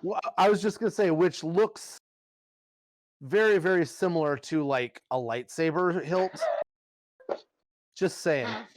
No, you're absolutely fucking right. You're right to say it. Damn it! It's yeah, I got that same kind of vibe from it. It does feel a little bit lightsabery, and even Chimerian Curus isn't too dissimilar from Kyber Crystal. Yeah, yeah, So absolutely. That same yeah, alliteration and everything. we keep talking about the potential connection to Star Wars, and I know we both want to see it. So maybe we're reading what we want into this, but Yeah. it does have that certain aspect, especially in its kind of like its state covered in dust and dirt, Mhm. buried in a crypt, um, Yep. and the deception that Borman is kind of running with Kit. How is that going to play out later? Borman, Oh man. is he going to try and run off independently? Is he going to, um, what's going to be? Is he going to keep hiding this from everyone? Who is he going to reveal it to? Yeah. I feel like I feel ultimately that his conscience is going to get the best of him, and he's either going to sacrifice himself or do something to he's gonna totally buy into what they're selling and just put all of his chips in at the risk of mixing a lot of metaphors there. But but yeah, and I think part of it is going to be his his loyalty to Mad Mardigan, warring with, well, I don't know if even warring, but like it seems like he's had that sort of unsavory past of doing all sorts of things, just whatever he needed to do to survive and stuff like that, and all those skills he has. So I think eventually the loyalty will win out. Um, yeah, I think so. Yeah, I mean, it's possible that, like, he knows how. I mean, we still don't know why Sorsha had him locked up. Yeah, exactly. And maybe that's playing into him not wanting to reveal the Lux Arcana to Kit. Right. Yeah. Maybe there's some kind of uh, like maybe him finding the Lux Arcana was something Sorsha was trying to prevent because what he would do next. Oh yeah. I Plus, don't know. what good is it to tell people that you found the battery if you haven't found the toy? You know, like if you Sure, haven't but found the machine, I mean, I'm sure you could use the Lux Arcana for any number of other things, but it was made especially to fit with the Curus. So true. Yeah. Um, Also, interesting similarity in the the green-hued kind of glowing portion of Willow's staff and the Lux Arcana. yeah, I wonder yeah, if that will end up playing into well, or if it's just kind of like uh, more color similarity than anything. right. I wonder. I hope we find out what the sort of backstory to Willow's staff is. Me I mean, too. I'm sure we probably will, but I hope it's this season. But then again, I'm just greedy, so Well, it's obvious he builds it after his trying to bring Alora back to the Nelwyn village. right, yeah, He doesn't have it when he goes to Tira's Lean, and we haven't really seen, but we do see it in his dreams. yes, yeah, So, uh, it. But yes, I too want to hear more about how he made it, where it comes from, and all of that stuff. Especially because Sherlindria's wand is right there. I mean, he could be using it until Alora comes to reclaim it. But right, instead, he's yeah, got this new staff. What's the reason? Why? Wherefore? All that. yeah, Um, yeah. Speaking of the were rats, as Kit and Borman are escaping them, they pour out into the fight of Jade and Graydon and the rest of the party, their fight with the Paclicade. Yes. But no were-rats pour out of that crypt after them, and I really Yeah. wanted that to happen, personally. Yeah. Oh yeah, that would have been great. Can you imagine? Because they're very coincidentally, they burst out of the crypt onto one of the. I can't remember if it's Jade and Valentine, or if it's two other people fighting. But essentially, they're bursting through the crypt saves the life of whoever one of our friends. That's From true. Yeah. Yeah. So it would have been even funnier. They burst out, saved the person's. I can't remember who was fighting. Saved the Yeah. person, and have like a fun line of dialogue, watch out or something of that nature. And as they kind of move off to the side, 20, 30 were-rats pour out of the crypt Yeah. after them Oh, yeah. and run up the leg of one of the Paclicade. Oh, that would be great. Oh. Yeah, it would have been a really fun moment. And then while we're watching this fight and all of the dramatic tension rising, our friend Silas is killed. Oh wait, before that, just a really hilarious moment where I'm just like, man, fucking listen to Graydon, where he's like, they're like, don't we want to help? Well, something, something, something. Don't worry, I've packed a barrel full of Semillian wax. And Graydon's like, what? Are you kidding me? That can go off any time without even a spark. And then immediately the fucking whole wagon blows up. The wagon is struck by lightning. Oh, that's what it was. Yeah, the wagon's struck by lightning, and then the wax blows. Like, oh my sure, god. maybe something in Willow's magical like supply kit.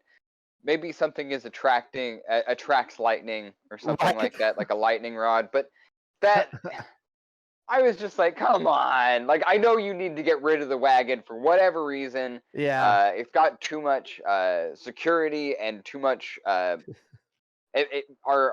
party is too comfortable. Oh That yeah. was going to happen. Yeah. Whether it was the wheel breaking actually this time or what, the wagon was probably going to have to go because they were going to go up the stairs to Nockmar. Yeah. Personally, I thought they probably would have traveled faster if they would have put each of the Nelwyns on a horse with one of the human or Daikini, and then they could just go, But that's just me. I mean, they had horses to pull the wagon. I mean, they could have just ridden the horses. They could have just both ridden on the horse, yeah. But I think I think in that wagon was a whole lot of supplies that Willow was hoping to keep everyone going, but now it's gone. So the food stores, Willow's supply kit of magical goodies and essentials, that kind of stuff, it's all out the window. Yeah. And listening to Graydon probably should be a thing that Willow starts considering to do at some point relatively soon. But now, during the course of this fight, not only do we lose Silas, but Graydon is cursed. Yeah. That is going to be really interesting. How is that going to play out? I mean, we've seen again, we've kind of pre-watched here because of the trailers. We know there's a ton of scenes that Graydon is in, and it doesn't look like he's severely injured. Where he is able to that he is in for the rest of this series. Oh yeah.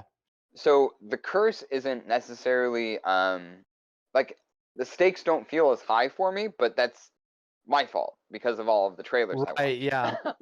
Yeah.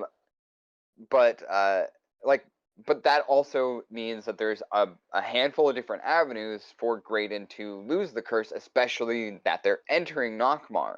Yes. I mean, Willow could probably resupply there if he needed to.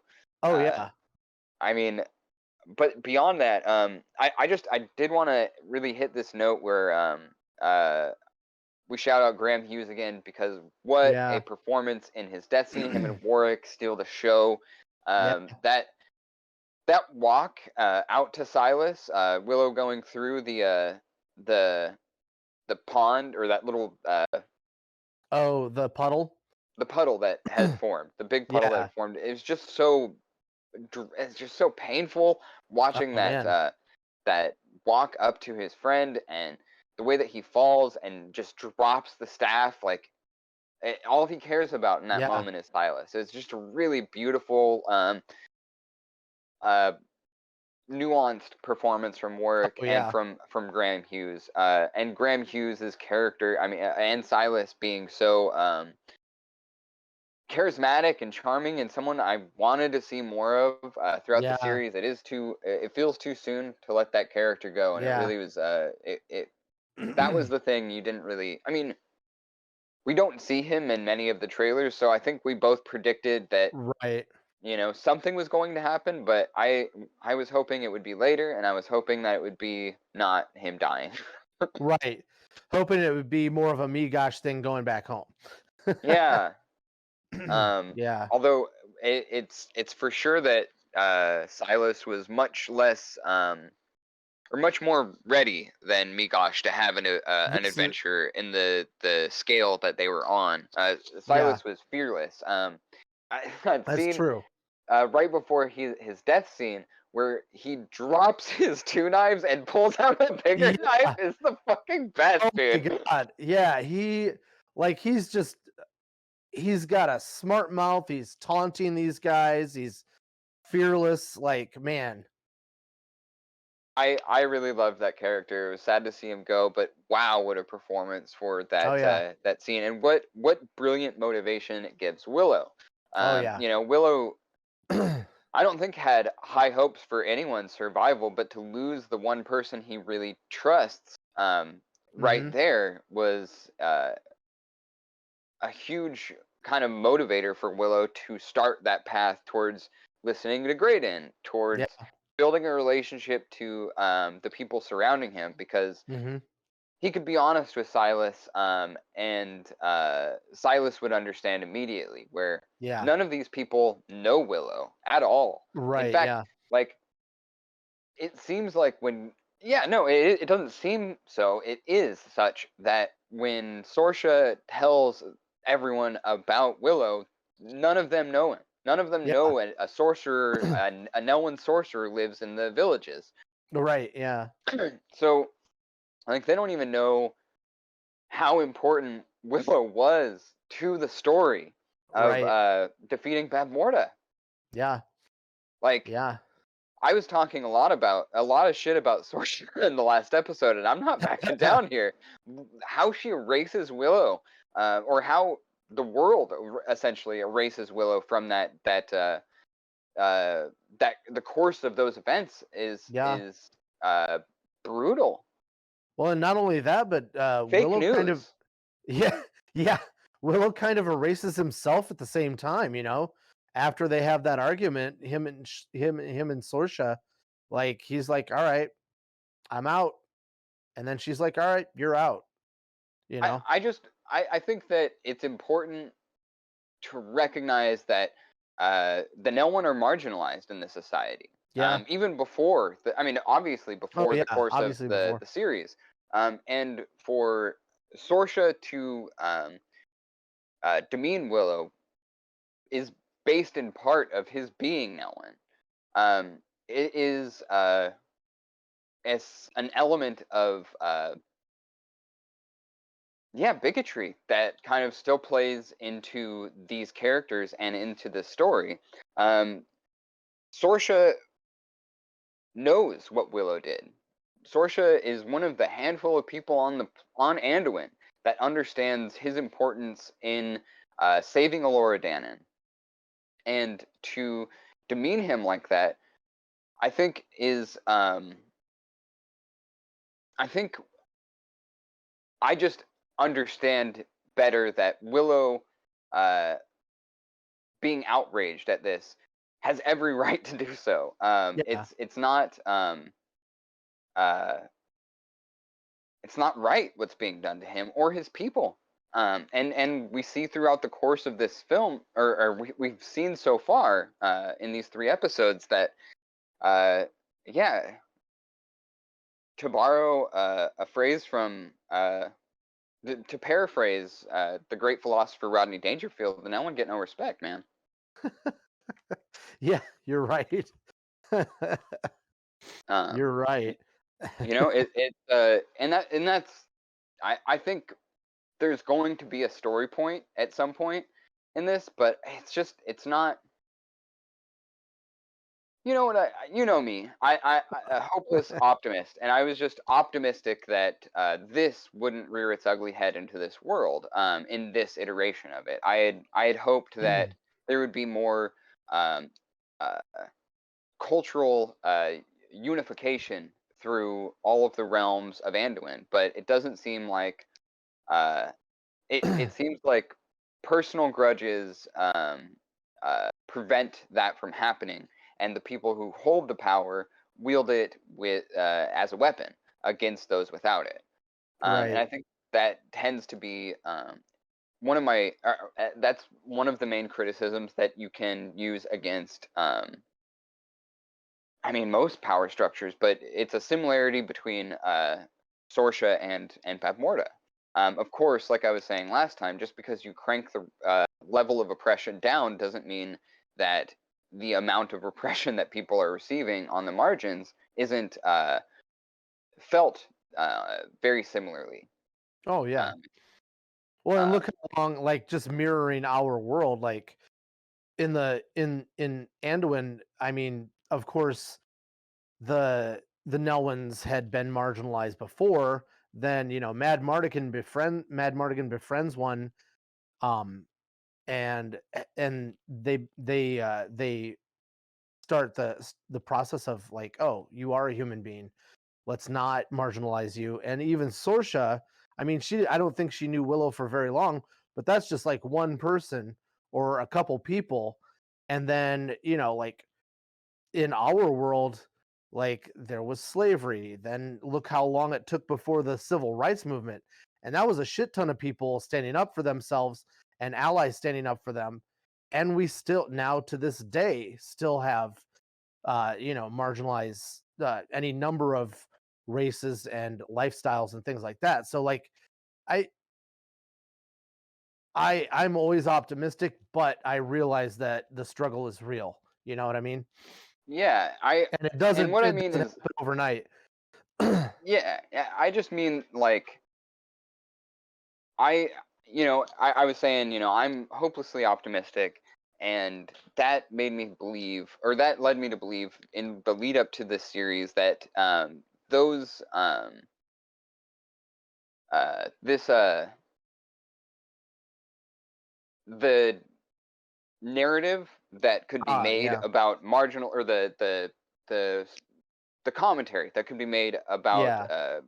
bigotry and in Anduin, and kind of the discussions around uh, the uh, the marginalization of many people in the realm, and essentially this whole uh, like bubble, this Yeah. shield, this The Finrazel barrier. and Sherlindria's barrier, yeah, Yeah. kind of is this odd uh, yeah, representation. I'm very curious to see how it's going to play out, especially Yeah. since they've gone so hard at it. Yeah. You would think There's it would be more illuminated than it is, Yeah, that's I mean, it's I I guess the reason I didn't want it to rear its head here was that I don't know if they're going to handle it very well. Right. You Yeah. know, there's yeah, there's a lot of ways that they could do this very wrong, especially not really acknowledging any of it, which honestly kind of seems like the way it's been going so far. I mean, they acknowledge that it's framed in a personal slighting, and Hmm. to view it as solely a disagreement between Willow and Sorsha kind of gives them a uh, uh, I wouldn't say justification, but almost an excuse for the Mm. systemic and the systemic issues that the Nelwyn and human or Daikini are dealing with. Sorsha is a very powerful leader, and Willow is in his own respect. But ultimately, Sorsha and the king of Galadorn, whose name I've already forgotten, Graydon's dad,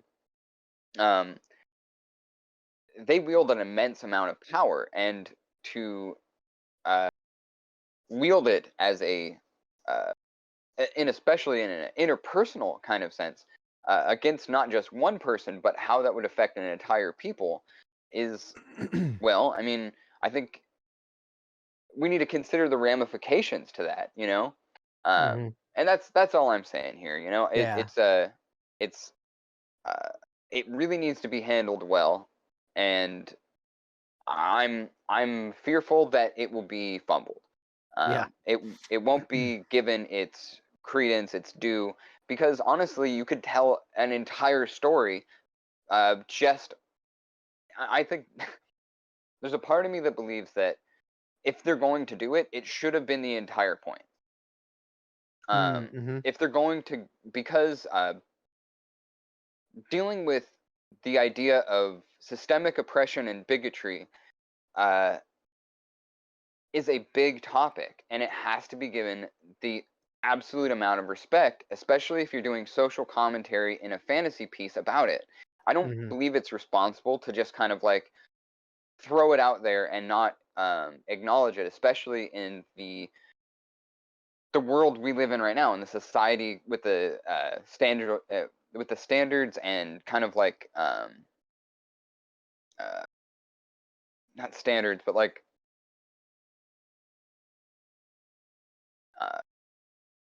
with what we're dealing with in our reality. I think you have to give it's an ultimate respect to that kind of narrative storytelling, and to just have it be a background piece, background player doesn't feel like it's going to do it. It doesn't feel like it's going to get us there, you know. Right. Yeah. But I could be wrong. It's just, you know, I'm very sensitive about these kinds of subjects, and I don't think they're I don't think it's something to play around with. Yeah. Yeah. But beyond that, I just wanted to we got on this topic talking about Silas, because Silas is such a great character. I want to see more of Silas. I want the Nelwyn to be really far forward in the meaning of this story, because I think that's, like I was saying in our last episode, the Nelwyn are the crux. They are who I care about, and I think that there's many people in the Willow fandom that feel the same. I give a fuck about the Daikini. Their petty squabbles and things like that. I want to know about the Nelwyn. Yeah. With Jaden Ballantyne's death scene, I thought there was an interesting. I mean, I want to point out that both actors did an amazing job performing the scene. Oh yeah.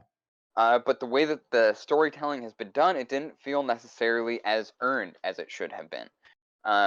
Like this deserves to pay off. And because we haven't had a ton of scenes with Jade and Ballantyne having that almost father-daughterly kind of bond, it doesn't pay off the way that I feel like it could have.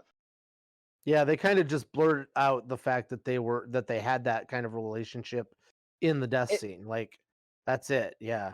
They don't It's really implied beforehand, but that's the first time it's acknowledged. Right, yeah. It didn't quite have the development. I'm glad his character, because his character seems like he has a interesting ass backstory. Like, so I'm glad his character did have a good redemption arc. But yeah, I think you're right. I think it's a little bit rushed, a little bit hurried, a little bit slapdash. Yeah, I mean, with that, with a little bit more like character development between the two of them, chemistry development between the two of them, I think that the kind of way that Ballantyne exposits a bunch of information to her could have really paid off in a much more emotional sensibility. But it just does feel kind of just expository. again, the performances are stellar, and I think they're Yeah. really depending on those performances to sell that connection, to sell that moment. But yeah, I think I think it deserved to have a little bit more built into it than what we got. Yeah, I agree.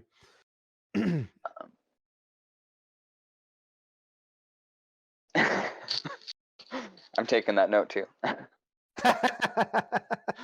um, but yeah, that's I thought there was one that one line, the crone fears Alora Dannon is an Yeah. interesting one. Again, this concept of fear, Mhm. kind of playing into the story. Uh, Absolutely. but yeah, that was an interesting line. I think like most of what Ballantine says is kind of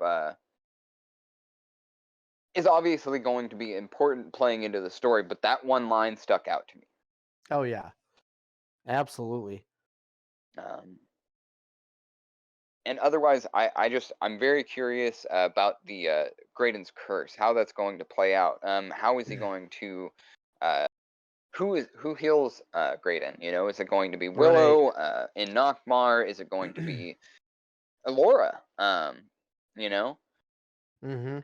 will we get to see Graydon kind of that curse kind of play out in Graydon? You Yeah. know, Yeah, I I think that'll wonder. be really interesting. Is like if Graydon becomes, if we start seeing aspects of him that are more selfish or more angry, Mhm. Yeah. More we might get some irritable. truth out of the character and might get a Yeah. little bit more development. For we were talking about his backstory kind of being unknown. We might get a little bit of that. Right. And I kind of I wonder if the fact that clearly he had an amazing education, um and like backtracking to when they were looking at that swirling miasma, like, and they hear the whispers, and I think it's like I watched it with subtitles, and those whispers, it says the crone speaking Nakadic. The P is silent, but I wonder if like the fact that he understands the Nakadic language will come into play, and also Nakadic, it kind of sounds like Nakmar, like I'm wondering if that's not, I mean, even though it's spelled differently, um I feel like that's key. And I mean, obviously, Nacht is a Germanic kind of root that implies a certain aspect of darkness, Right, which in fact, like, night. yeah, it means literally night. Yeah. Um, so uh, I think there's that aspect to it. Nakadic is this language of the night or of Or of the death, shadow realm. of the shadow. Yeah, absolutely. Um, yeah, and And, even like kind of in how it's yeah, necrotic, necroses, and yes, things like that tend to yes, have that demonic kind of association. absolutely. Uh, but the spelling of it is very funky. I love it. Yeah. Uh, And like how things, like when they're ancient, like the spelling evolves over the years, over the mm. decades, over the centuries, over the millennia. So it may be the same thing, it's just spelled differently, and it has the same root and everything like that. And why did Graydon learn Yeah. Necrotic? Yeah. I wonder who his teacher or teachers were, because clearly that kid was a star pupil. He was like the valedictorian of his one person class. Right, Like, yeah, I was gonna you know say he's a what I mean? prince. He didn't go to school with Yeah, other kids. exactly. He didn't just show up to class. He immersed himself and loved the learning, clearly, you know. Yeah, it feels like the kind of character who wouldn't have needed a teacher, would have been so prone to self-study and kind of like I mean, I'm sure Yeah. Galadorn has a gigantic library that he could have perused. Um, Yeah. so yeah, it would make sense that he was just independently curious, but learning Nakadic doesn't necessarily seem like a skill people just pick Right. up. Like, it doesn't seem like narcotic is something that most people have lying around in the literature in their Right. home. So why is And Why does Galadorn's library have books on narcotic? right. Why would Graydon been introduced to it? You know? And oh shoot, I just lost my thought. Oh, I forget who it was, but somebody was it was Borman or it was Willow. It was one of the two. It was like, oh, I think it was Willow. It's like, how do you know ancient necrotic or something like that? Or you understand? He exclaims that there were he was. I think it was Willow, and he was completely surprised. So clearly Willow knows it, but he was surprised that this young kid knew ancient necrotic.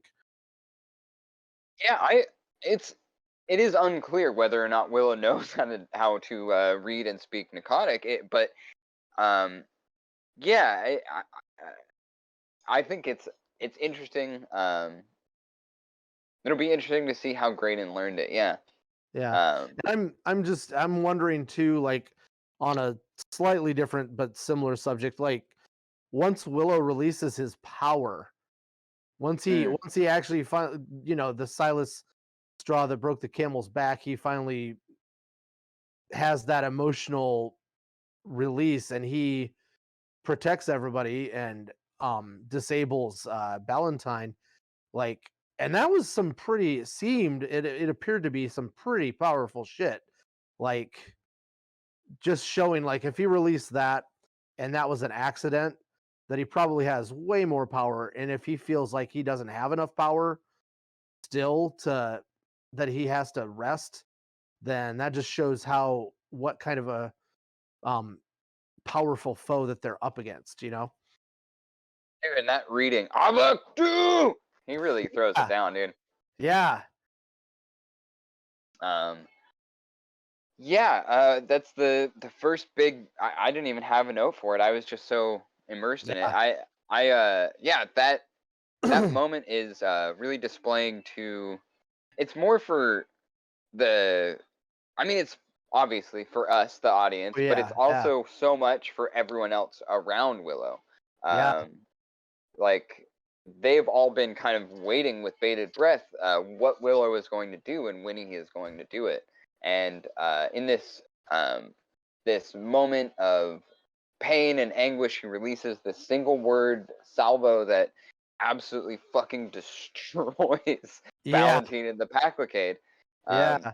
really interesting stuff. I um, yeah, such a powerful moment, and I'm glad that we are given stakes for magic in this world right now. I mean, it's implied a lot of the time in the original Willow, but they're hitting it really hard in this. Oh yeah. That there's a cost. There is a. It's like a, Full Yeah. Metal Alchemist equivalent exchange kind of stuff. Yeah. Yeah. Yeah. Yeah. I really I love that shit. yeah. And I also on the other side, I love the fact that like I think it's later on, like just towards the end that I think it's Borman that says something to the effect of, well, now that you can do magic and you blah blah blah blah blah. And I'm like, fucking Levitate Borman. us up the cliff. Yeah, yeah. You fucking Borman. Right. Yeah, it's yeah, and it is curious at that point that I guess it's not. Willow doesn't have the energy to explain that. Listen, every time I do this, I have to like put Yeah, myself through extreme physical pain and anguish to perform these powerful yeah, spells.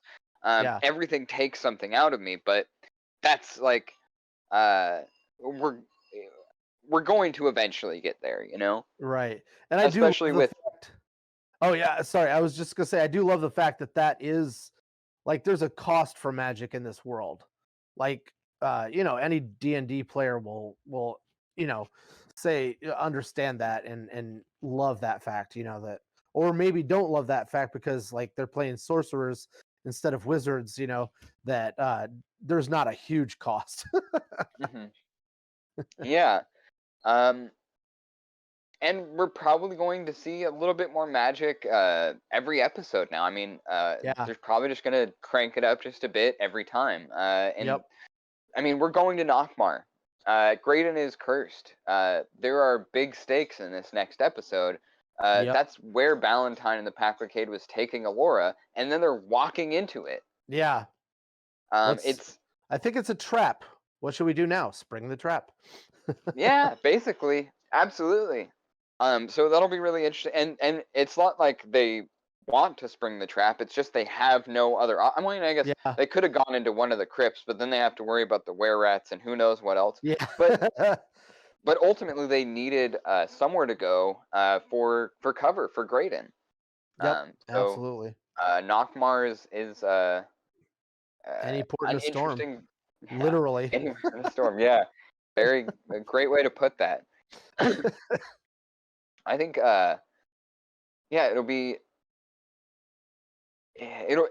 I'm so fascinated to know what this is going to look like. I mean, Graydon's going to have to be healed soon.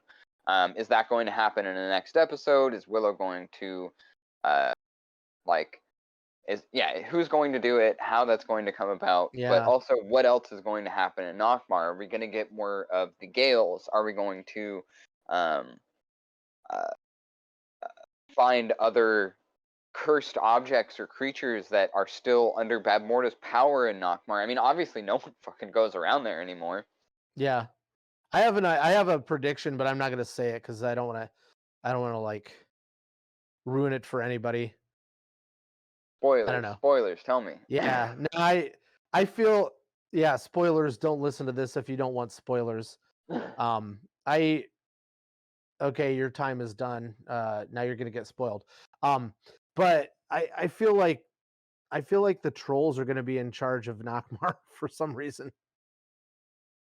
I feel like the trolls like that because you see it in the trailers, and it looks like Nockmar where the trolls have set up their huge thing. So I feel like they're gonna find trolls if nothing else. I think that's not unlikely. Yeah, I could definitely see that happening. A lot of what we have seen of the trolls um, feels like it's in some kind of cave system, uh, Yeah. lit by torchlight. This very golden, red-hued kind of world. Hmm. But once we get inside Nockmar, literally anything could happen, and not to Yeah. mention like this idea of a portal, kind of being there for Ballantyne and the Packlicade to take Alora through. Yeah. Um, So, yeah, there's just so much going into this next episode that we've built up to already, and Yeah. there has to be some kind of payoffs for this, and it's just I'm very curious to see what that looks like. And trolls, speaking of marginalized races in this world. Sure, yeah. I mean, if I'm not mistaken, in the lore, trolls are like a uh, uh, like a homunculus type of thing, like Okay. Babmorta turned Oh. another like race of creatures Oh into the yeah. trolls. I can't I quite think I recall all remember of the bits and yeah. pieces there. Yeah, I can't recall either, but that does sound familiar to me. Yeah. So, but the trolls in this, I think we've at least seen one of them speak, Yeah. which we didn't see in the previous Right. Yeah. in the film. Yep. So it'll be interesting to see what that implies. And as to your point, they are if they are still under Bavmorda's kind of like control or the Crone's kind of decree, or if they run on their own kind of volition and their own kind of self-contained, segregated society from the rest of Hmm. Anduin. Like, we don't really know what that's going to look like, and we do know, or it does seem that the trolls are um, much different looking than we saw them in the past. Yeah. Yeah. Yeah. Totally. And I think we've pretty much covered everything except you want to make any comments on the weird cover of Enter Sandman at the end? Oh, I did want to just say real quickly that I think what I realized on the last episode was that this the storybook beginning is supposed to be kind of bookended by this graphic design on parchment and watercolor end credits. But Yeah. because the anachronistic music is there, it doesn't necessarily. I'm not like the connection isn't as easily made as it could have been. Right. Yeah. And I think that's due largely to the music cues at the end Yeah. of the episode. Yeah, Yeah. honestly, I hate Metallica. They're a bunch of weirdos, and you should probably look into what those dudes believe, because they're not my favorite people. But yeah, it's. And honestly, if you're gonna pick a Metallica song, why the fuck would you do Enter Sandman? I don't know. Either way, I think thematically they were trying to do something with it. I don't think it missed the mark necessarily. It's just, I don't know. That's my own personal preference, and that's all I can say about it.